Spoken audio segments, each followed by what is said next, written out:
Continuamos en la revista 110 y nos acompaña el doctor Juan Rivera, quien es presidente del Foro Nacional de Abogados, FONA, en República Dominicana. Bienvenido, doctor. Buenos días, gracias por invitarnos a su prestigioso programa. Doctor, ¿qué es el FONA, el Foro Nacional de Abogados? El Foro Nacional de Abogados es una ONG que fue constituida en el 2013 para trabajar con los temas que tienen que ver con el Estado de Derecho y la abogacía. Fundamentalmente está formado por especialistas de diversas áreas y venimos realizando un observatorio actualmente relacionado con las políticas del Colegio de Abogados y hemos tenido algunos logros recientes, como es el hecho de que la Cámara de Cuentas aprobara una solicitud documentada que hicimos de investigación especial a las cuentas de nuestro organismo. Lo que nosotros procuramos con esto es impulsar la transparencia y la rendición de cuentas, que ha estado ausente por 34 años de una organización tan cardinal para el Estado de Derecho como es el Colegio de Abogados. Entonces, ¿cuál es el conflicto entre ustedes y la Cámara de Cuentas? Mire, ustedes como foro de abogados pidieron a la Cámara de Cuentas una intervención al Colegio de Abogados. Sí, cómo no, pero esto tiene un background. En el año 2016, el actual presidente del Colegio de Abogados solicitó a la Cámara de Cuentas que auditara las gestiones anteriores. La Cámara de Cuentas aprobó estas auditorías, sin embargo, se pusieron muchísimos obstáculos para que se lograran. En el año ya 2019 volvió y reiteró la solicitud de que le auditaran su gestión. Sin embargo, cuando la Cámara de Cuentas, llamémosle vieja, pasada, inició los trabajos, volvieron los mismos obstáculos hasta que esta institución tuvo que notificar al Ministerio Público, pero no pasó de ahí porque, bueno, en ese momento estaba el magistrado Jean Alain Rodríguez. Esta vez el Foro Nacional de Abogados solicitó a la Cámara dos cosas. Primero, que cumpla con sus dos actos administrativos para auditar el colegio. Y segundo, que haga una investigación especial. A esos fines sometimos 18 señalamientos documentados, 200 páginas de prueba, y fuimos informados de que efectivamente este mismo año el órgano supervisor iba a ir a hacer las auditorías, lo cual cumplió. Pero la primera vez que se presentaron los auditores, el presidente del colegio dijo que él no era auditable.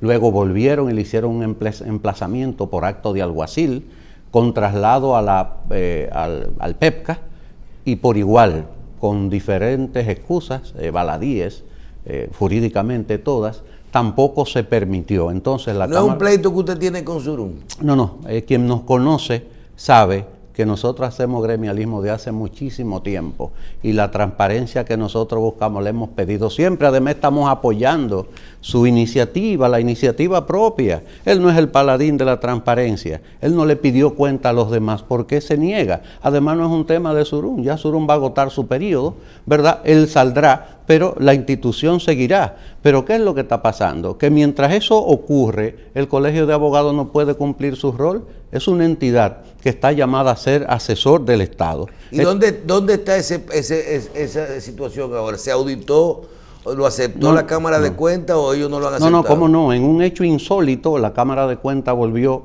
por segunda vez con sus auditores y no fueron recibidos. Entonces se levantó un acta de desacato porque la ley 1004 de la Cámara de Cuentas tipifica la obstrucción, la oposición a auditar como desacato y es penada de 6 meses a 2 años. Entonces nosotros decimos que ahora le toca al Ministerio Público hacer su trabajo, del cual está apoderado, porque si se deja la situación como está, a la Cámara de Cuentas va a haber que cerrarla, no va a tener credibilidad, porque ese sería el mismo camino que adoptará cualquier funcionario público para no rendir cuentas. Entonces, esa es nuestra lucha, porque que es una lucha constante, es una lucha vieja que antecede a la incursión del actual presidente en el gremialismo. Nosotros hacemos gremialismo por vocación.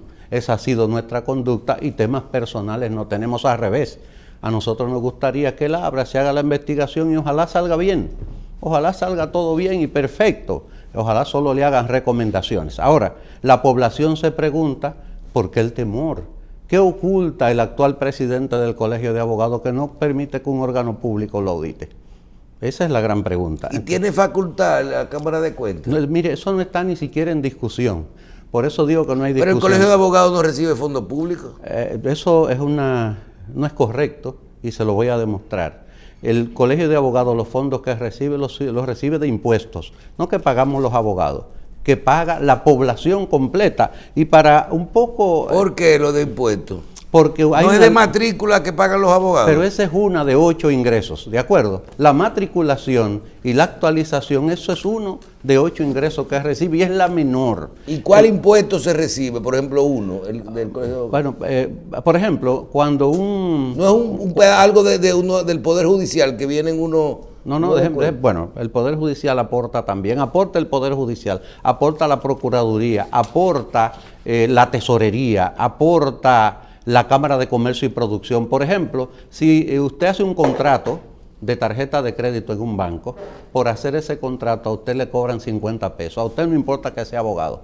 Si en este país hay 2 millones de tarjetavientes, multiplique 50 por 2 millones y calcule cuántos recibe. Eso es por impuestos, eso es por tasa. Es más, nosotros tenemos en nuestro poder donaciones que hace el Ministerio Administrativo de la Presidencia, el último fue de $60,000, al Colegio de Abogados, pero hay una discusión porque es el mismo presidente que ha solicitado la auditoría. La Cámara de Cuentas está llamada, por ejemplo, a auditar las corporaciones de derecho público. En el artículo 2 de la Ley 319 del Colegio la define. Es una corporación de derecho público interno, hasta por definición. Pero el artículo 74 de esa ley dice que la Cámara de Cuentas debe fiscalizar el colegio. Y en ese mismo artículo dice, debe hacer auditorías anuales. Ahí no hay discusión. ¿Qué espera usted con este caso en este momento? Mire, se espera que de manera pronta, y cuando la Cámara se desocupe un poco, porque sabemos que tiene un gran reto con el tema de los casos de corrupción que está conociendo el Ministerio Público, que la Cámara de Cuentas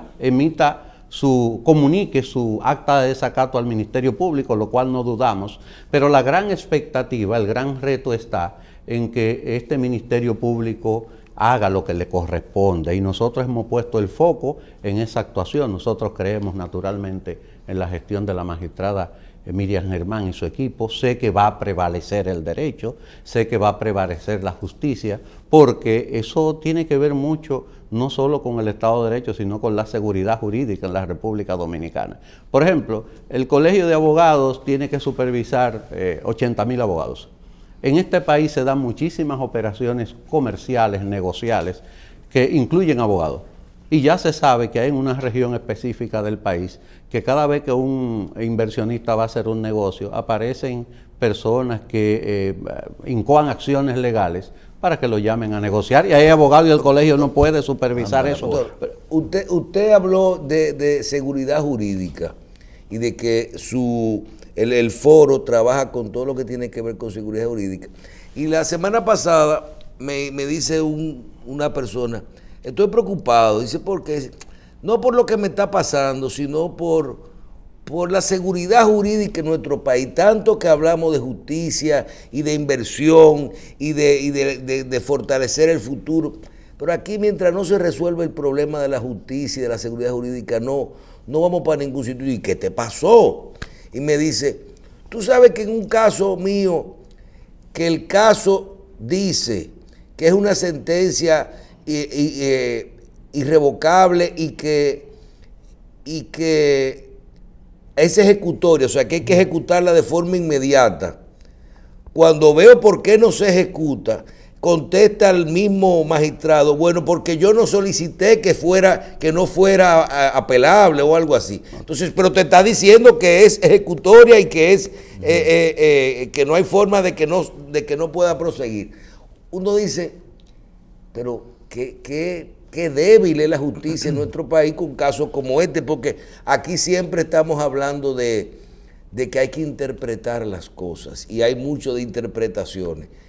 Mire, de lo que se trata es que en muchos casos lo que hay es prevaricación de la autoridad. Por ejemplo, en materia laboral, el Código de Trabajo dice que las sentencias se ejecutan al tercer día de ser notificadas. Sin embargo, Cuando un abogado tiene una sentencia, ahora tiene que ir a hacer otro periplo en el Ministerio Público, hacer otro juicio, y posiblemente le esté pasando también a la persona que usted menciona, que con una sentencia ejecutoria, no obstante cualquier recurso, por cualquier subterfugio, se impide la ejecución. Por ejemplo, actualmente, ahora mismo... Pero diga la razón, que él no solicitó que no fuera, o sea, él mismo. Él tenía que haber solicitado que no fuera ejecutoria. No, pero eso es prevaricación, eso es un disparate desde el punto de vista jurídico. Y mire, le voy a poner un ejemplo palmario. Ustedes tenían al ministro del Mesita aquí. Sí. Contra esa institución reposan 6 o 7 sentencias que yo conozco, definitivas, que ya vinieron de la Suprema, y él no las ejecuta. Él no las ejecuta, pero eso no es una conducta de ese ministro. Yo conozco esos casos. Eso pasa en cada institución y aquí se obra con total irresponsabilidad. Por ejemplo, cuando el Estado declara de utilidad pública un terreno para hacer una obra de carácter público, para los dueños originales... Pero aquí hay cosas que también hay que verlas, porque mira lo que le pasó a Abel Martínez. Cuando yo vi la conclusión del caso, él tenía toda la razón, él y los alcaldes anteriores, para no haber pagado esa deuda, porque no han podido probar el despacho ni que se entregó, porque es una deuda vieja de muchísimo tiempo. Entonces, tiene una responsabilidad penal. A veces hay cosas que no hay que ejecutar. Sí, pero aquí en este caso, y un poco uno está ambientado con el tema municipal, a nivel de los ayuntamientos se actúa con mucha irresponsabilidad. Cuando viene un alcalde nuevo, no quiere reconocer las deudas de las otras administraciones y hay una continuidad de Estado. Entonces yo vi la explicación que dio el abogado y él nunca negó que no había una sentencia. No estoy diciendo que es válido, pero él no negó que no había una sentencia. O sea, él dice, hay una sentencia, pero no tenía razón. Pero si un tribunal valida un reclamo de un tercero, usted lo que tiene que ejecutarlo. Yo no conozco al fondo el caso, pero a partir de la información que dio su consultor jurídico, no estoy claro si realmente el alcalde... No hay seguridad jurídica en República Dominicana. No, eso está débil. Eso es un tema que hay que tratarlo a fondo. Eso debía ser un tema para el diálogo nacional que se está llevando a cabo. Nosotros tenemos todas las leyes, montones de leyes, y son leyes que no se aplican. Es más, hacemos las leyes para no aplicarlas. A los ayuntamientos del país hay que darle el 10% del presupuesto.